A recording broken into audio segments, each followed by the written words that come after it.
we have a deal, Mr. Reagan? You know, I know this steak doesn't exist. I know that when I put it in my mouth, the Matrix is telling my brain that it is juicy and delicious. After 9 years, you know what I realize?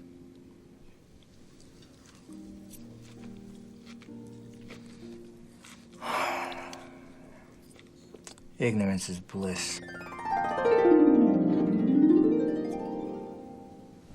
Then we have a deal. Then we have a deal. It's probably been a while since you've seen that movie, but one of the biggest impact movies of probably the last 20 years or so. Well, maybe it's about 23 years now. So this morning we're starting a brand new series, and I got to tell you, I really wrestle with what to preach, and I always want to do something a little different that I haven't done. And one of the problems is, you know, I'll say, "Oh, we just did that." Like it felt like last week, and they said, "No, that's been like 8 years ago that we did that." But I was looking, and I was just really praying. You know, there's theological sermon series. There's which kind of what we did last time. This past few weeks, we've been doing a theological series, and I was looking. I was thinking about the parables, and then I came across something, an idea when I was grabbing information for parables in general. I looked, and it's just something that's so simple, but it never hit me before. Parables in the Old Testament. And you typically don't think of parables being in the Old Testament. So what we're going to do for the next few weeks is we're going to discover and look at some of these parables that are in the left side of the book, and we're going to see how Jesus would end up leveraging some of those to teach His disciples and the people that would listen to Him about life and about just the way things are, to give them a perspective. I want you to look at a Bible verse in Hosea. The prophet Hosea in chapter 12 and verse 10 said this: they want. They typically use their power, their position, their title, and they're usually very direct. Parables are not like that.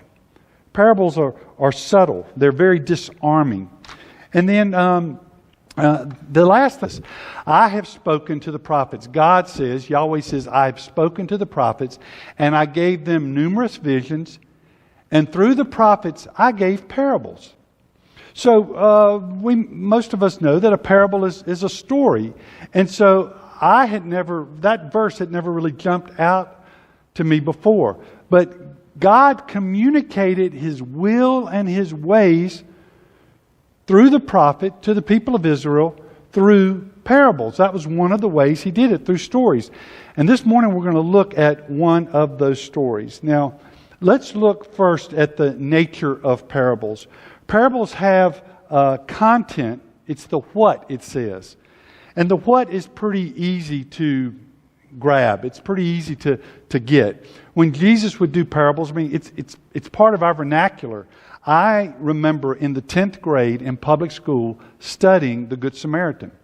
The parable of the Good Samaritan is part of who we are. We communicate like that.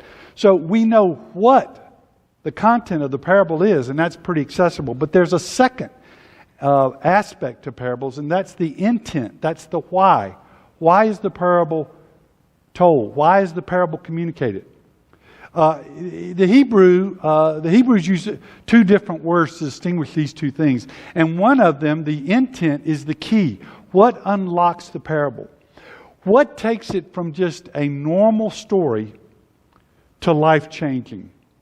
And we're going to see that pretty dramatically this morning. Let's think about parables just for a second. Number one, parables are accessible. You can tell a parable to anybody. You can tell it to a kid. My 5-year-old grandson, you can tell him parables. And a lot of times when you're reading through children's Bible books, that's what they're filled with, is these simple stories about that Jesus told.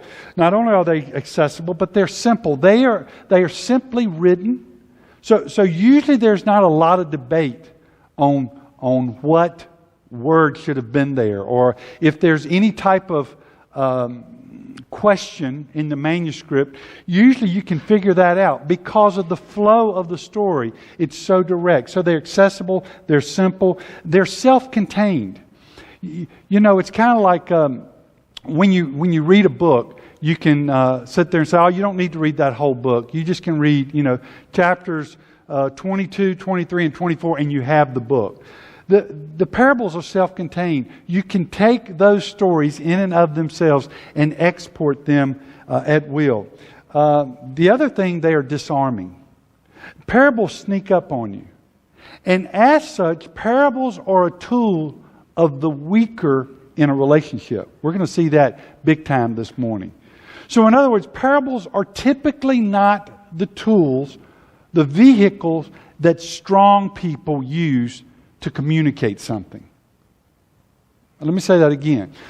Strong people, people in power, people with means, people that have a title, they typically use another means to get what thing I would say about a parable is, when told, a parable changes a perspective.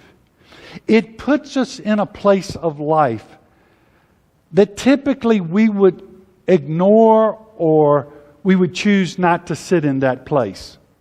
So it sits us in the story in a place we might not have thought of. And because of that, it causes us to look at a situation from a completely different perspective. And it causes us to analyze and assess our actions from a completely different viewpoint. So that's just we'll be going over some of these in the next few weeks. But I just want you to realize the power of these simple and simplistic stories as they were. The title of my message this morning is Peekaboo, You See You. Now, y'all need to be going, wow, that's the greatest story ever. Because I wrestled with it, trying to come up with that title for 2 days.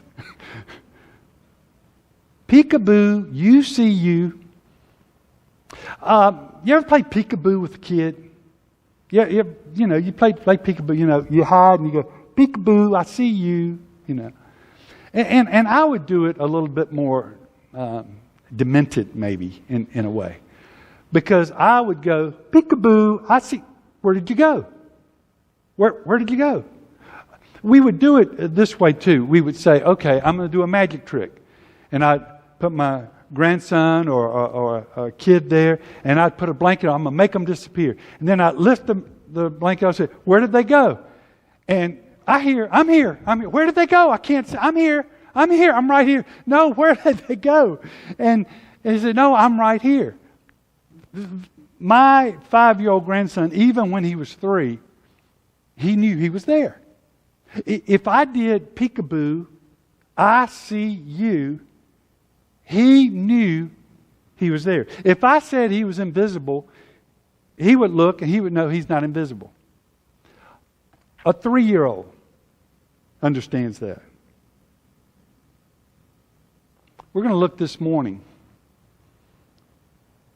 at a passage of Scripture and at a parable. And we're going to see that a 50-year-old doesn't realize that. And this morning, I hope you see that while 3-year-olds might be able to access that truth and that thought, that for all too often we end up growing out of the ability to see something that's right in front of our face. Peekaboo, you see you. So let's start. We're in 2 Samuel. In 2 Samuel, David is the king. And as such, he is the man of the hour. He's the man of the land. He is in charge. And it tells us in chapter 11 and verse 1 and verse 27, it tells us about the situation we find ourselves in. David has won victory after victory. And it says, then it happened in the spring, at the time when kings go out to battle. So we know when this happens. It's in the springtime. We know what typically happens then. People are going to battle. That David sent, and that word sent is going to become very important in this story. Because David is going to be in charge here, and he's going to be directing people to do things. He's going to be moving the chess pieces of life because David has power. David not only has a position and a title, but he's got power. And so when he says David sent Joab, David is directing Joab to do something. And he sent Joab and his servants with him and all Israel. And they destroyed the sons of Ammon and besieged Rabab. But David stayed at Jerusalem. So while he's directing, while he's up there in command central, telling people, go here, do this, go there. Now you move over here. Now you move over. As he moves the chess pieces, other people are fighting battles. And that's important for what follows. And if we skip what follows, here is the summation of chapter 11.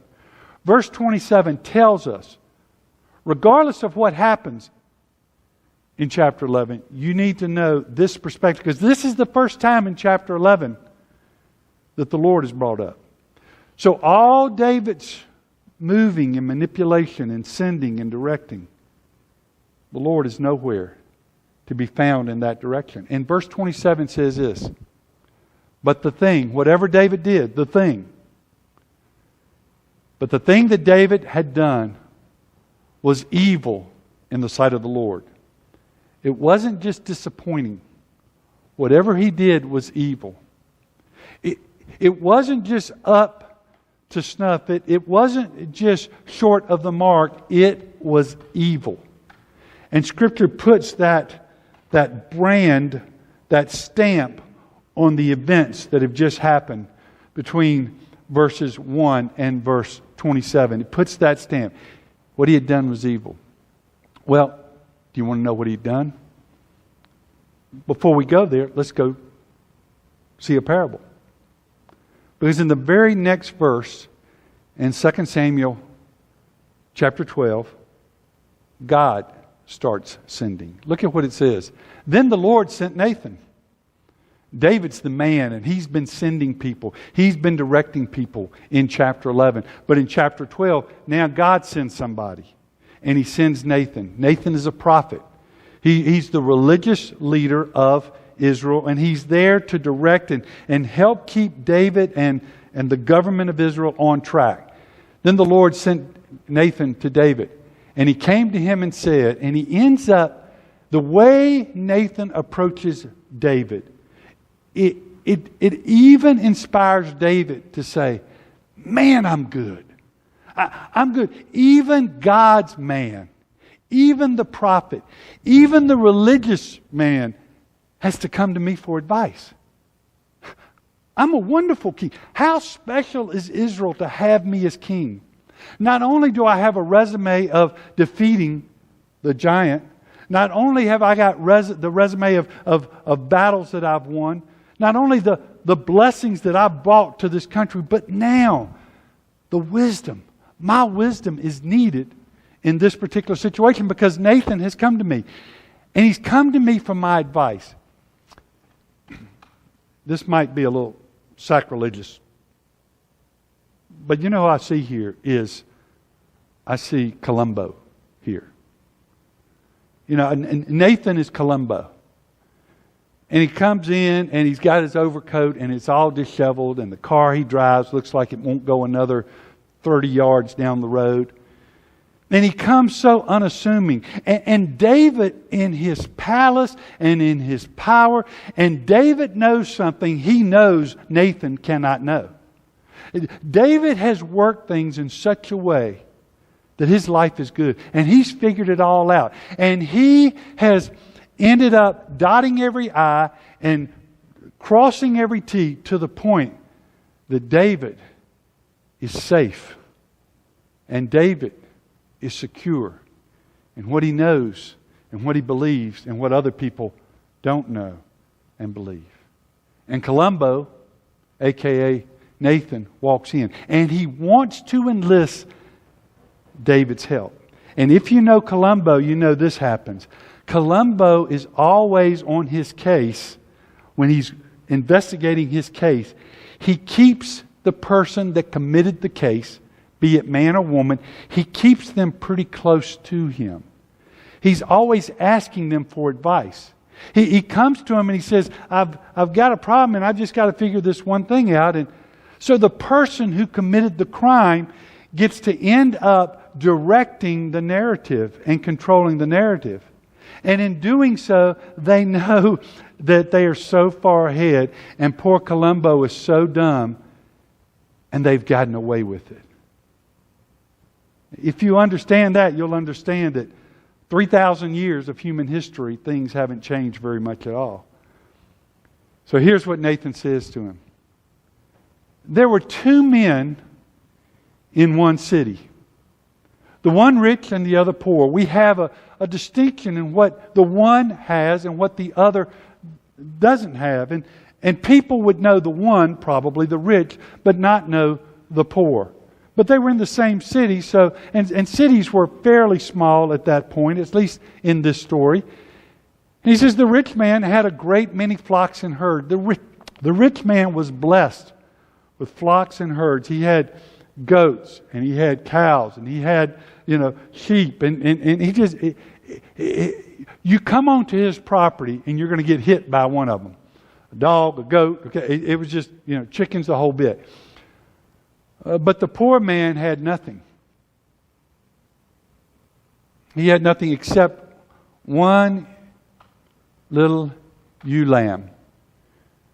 And it says this one lamb, he did three things. Even though here it says only two, it's three things. It says he bought it, he purchased it. He had to, even though he had nothing, he saw something in this lamb that he bought it. And it says, and he nurtured it. And I don't know why they didn't put it in the New American Standard, but it says, and he protected it. He fed it, he protected it, and he purchased it. And it grew up together with him and his children. This little lamb was part of the family. And if you've ever lost a pet that's close to your family, you realize this wasn't just a regular lamb. This was part of the family. You've seen firsthand what the loss of a family pet can do, how it is devastating. And it grew up together with him and his children. It would eat of his bread and drink of his cup and lie in his bosom. So it ate, it drank, and it slept. It was a house lamb. And so there was no place in the house where the lamb wasn't welcomed. The lamb basically owned the house. And the lamb was part of that family. And was like a daughter to him. You get the idea of how much this human being loved this lamb. In telling this story, in seeking the advice from David, as Nathan is telling this story, you can bet David gets it. You don't have to say any more. I know exactly what you're talking about. I know how attracted and how at home feeling a pet can be. I know how that is. When I was a little boy, the neighbors right beside us, Billy Thomas, had a dog named Frisky. And we loved the dog Frisky. We just loved Frisky. And a couple of days we didn't see Frisky. And Billy was probably 7, maybe he was 8 or 9 years older than me and my brother. And one day, we're like 5 years old, 6 years old. We asked him, where's Frisky? Where's Frisky? And I'll never forget this. This young teenager, so he was probably 17 then. He'd just gotten a car, and he got a car as soon as he got his license, a GTO, by the way. He told me and my brother this. He said, Frisky went off to be a truck driver in Canada. And we believed him. Now, why would he tell us that? Well, because he wanted to lie to you. No, he told us that. Because he didn't want to see two little blonde-haired boys sit there and start crying. That's why he told us that. This poor man who doesn't have much, he's blessed with children, but he's got one lamb. One small lamb that's become part of the family. Now, a traveler came to the rich man. He's a traveler. He's somebody that we don't know. He doesn't bring with him, this traveler, any power that we know of. He doesn't bring any position. He's a stranger. And a stranger comes to town, and he comes to the rich man, and he was unwilling to take from his own flock or his own herd. So the traveler wanted a meal. And the rich man, instead of looking to his flock, and he's got many, instead of looking to his possessions, it says, to prepare for the wayfarer who had come to him, rather he took the poor man's ewe lamb and prepared it for the man who had come to him. Wait, this person comes, he needs a meal, and you've got plentiful flocks. You don't know one from the other. You haven't named them. And yet, because of your position, you go and you take, not take from somebody who has 3 or 4. You take from the poor man who only has one, who is emotionally tied, whose families are tied to this lamb. And it says he took the poor man's ewe lamb and prepared it, meaning he roasted it for the man who had come to him. Now, how does David react to this? Then David's anger burned greatly or exceedingly. And it's very interesting here. It means he burned beyond the normal limits. His anger, he just couldn't believe it.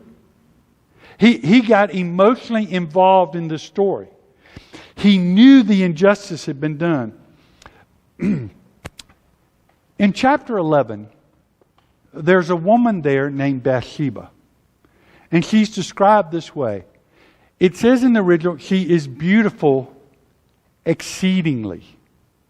It uses the same word, mad, here to talk about David's anger as it does about this woman named Bathsheba. His anger burned exceedingly against the man. Against which man? Against the rich man. And he said to Nathan, Nathan doesn't even have to ask him what should be done. Nathan doesn't even have to ask him, what do you think of this story? When he tells the story, when he reveals the key to the story, to the parable, David reacts. And he reacts viscerally. And he's mad. He says, as the Lord lives, surely the man who has done this deserves to die. And look at what Nathan says as soon as David makes that pronouncement. We've got one more verse. He must make restitution for the lamb fourfold. So he killed one lamb. He's got to have 4 lambs replace it. Because he did this thing and he had no compassion when he did it. And here's what Nathan said to David. You are the man. You're the rich man.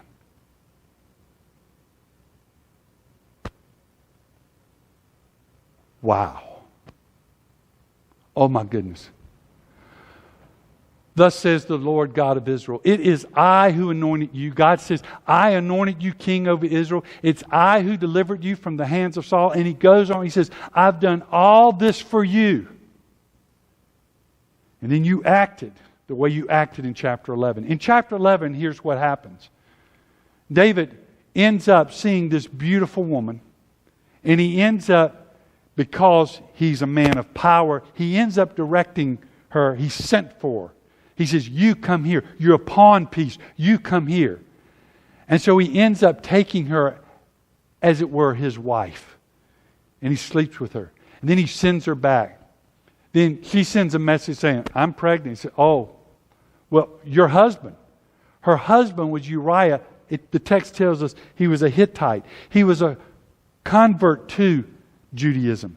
It wasn't his home, but he saw something within Israel and the people of Israel and their love for Yahweh that he says, I want that too. And he was a loyal fighter and warrior for the nation of Israel.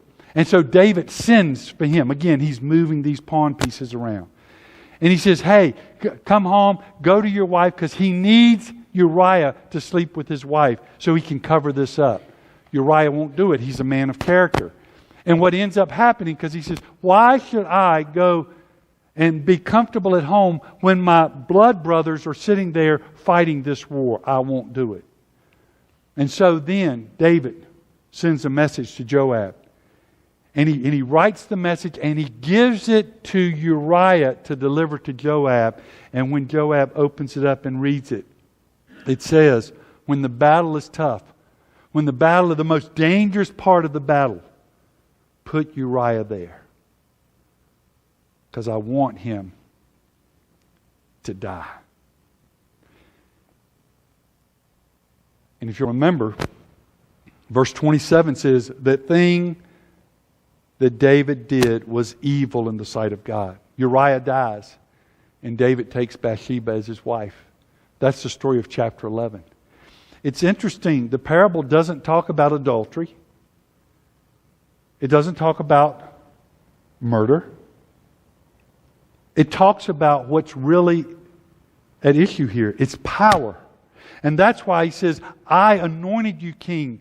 God says, I gave you this power. I delivered you from Saul. I have done everything to make sure that you were set up to rule in the nation of Israel, and you abused the power this way.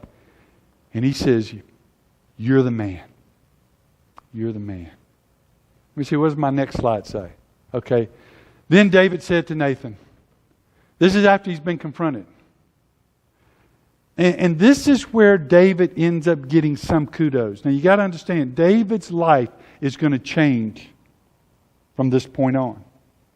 He's going to suffer loss. In fact, the judgment he said should be done to that rich man is the judgment that is done to him. Now you think about that for a second. David is at a different place when he's viewing this story. He's from a different perspective. He's taken himself out of the equation. He doesn't see himself as personally involved. And so he can be objective in saying what should be done to this person. And what ends up happening, all his pronouncement, except when he says he should die, that didn't happen. But he says he should be restituted fourfold. He lost, counting this baby, 4 kids, 4 sons. And David said, I have sinned against the Lord. Not against Uriah, not against Bathsheba, not against Joab. I've sinned against the Lord. And Nathan said to David, the Lord also has taken away your sin. You shall not die. Now I think it would have been very different if David would have said, look, I had every right. I was king. You see how many wives I've got back there now? This was available to me. I had every right. He doesn't say that. The story, the parable has exposed him. However, because by this deed you have given an occasion to the enemies of the Lord to blaspheme, because of your actions, you've given outsiders a reason to speak against God and to not trust God. You've given them that reason. David said, I thought it was just by myself. I thought it was all by myself. I thought I was the only one that knew. The child also that is born to you shall surely die. So Nathan went to his house. There's a lot more going on here. But I want to apply it this morning. And I want to apply it with a connection. Look at Matthew chapter 7. In Matthew chapter 7, Jesus is giving his famous Sermon on the Mount. And as he winds it down, he makes this statement. And you will hear in our day and time the first part of this statement all the time. Do not judge so that you will not be judged. But don't judge. You can't judge. You can't judge anybody. Can't judge. And he gives us this little clue. And I'll tell you what I think is going on here.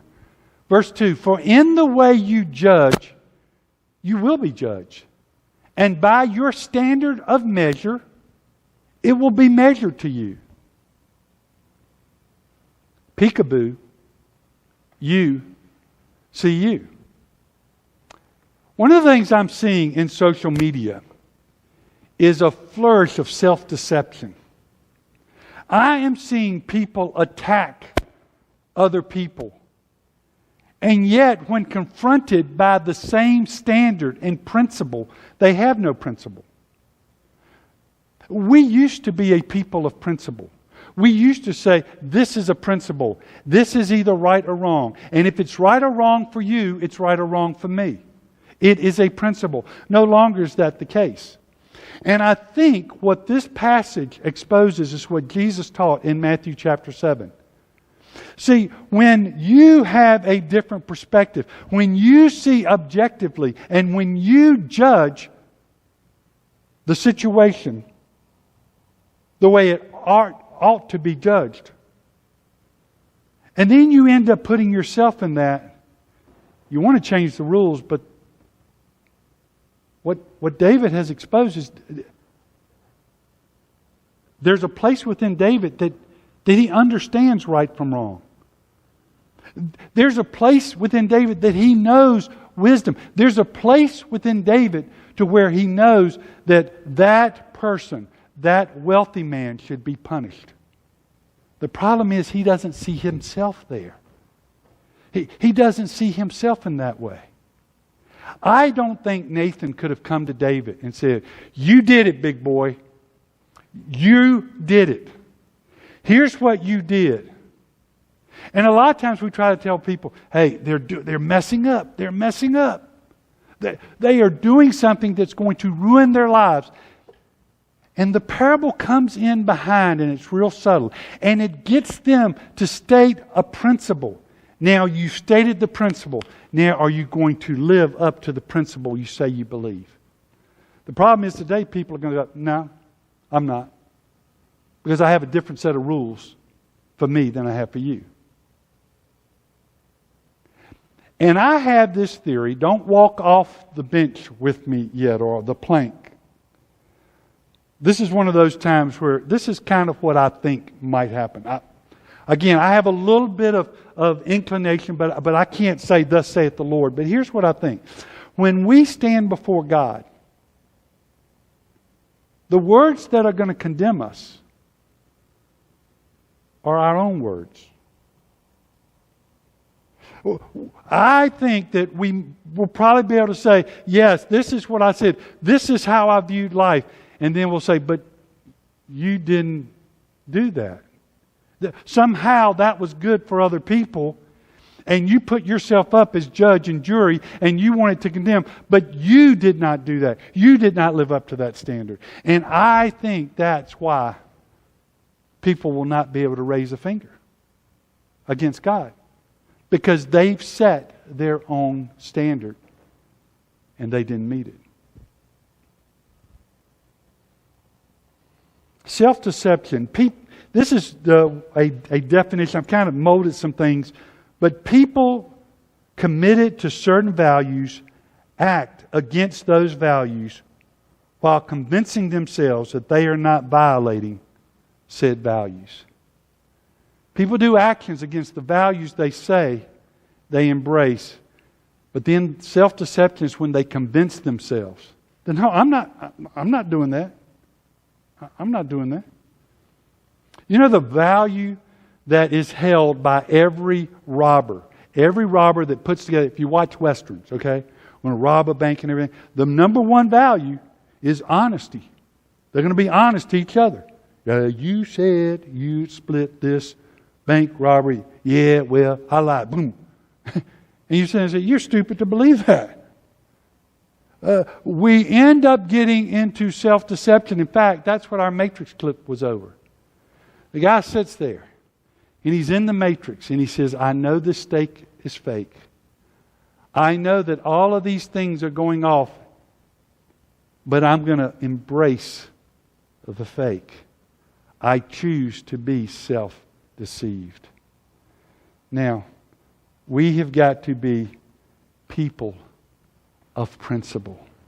We've got to live out those principles. And in this series, when we look at these stories, we're going to say, ooh, I see the guy there. David never had a clue.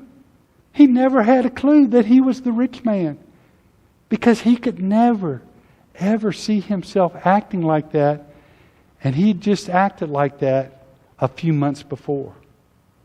So, peekaboo. You see you. Whether you realize it or not, you see you. Father, you have been so good to us. And you don't even judge us as harshly as we would judge other people. That becomes evident in this story we looked at this morning. May the wisdom and the simplicity of your word penetrate to the core of our being. And may we seek to live out what it means to be followers of a God that loves us, who places us in places of position, and who gives us good things. May we reflect your goodness, and may we be people of principle. For it's in Christ's name I pray. Amen.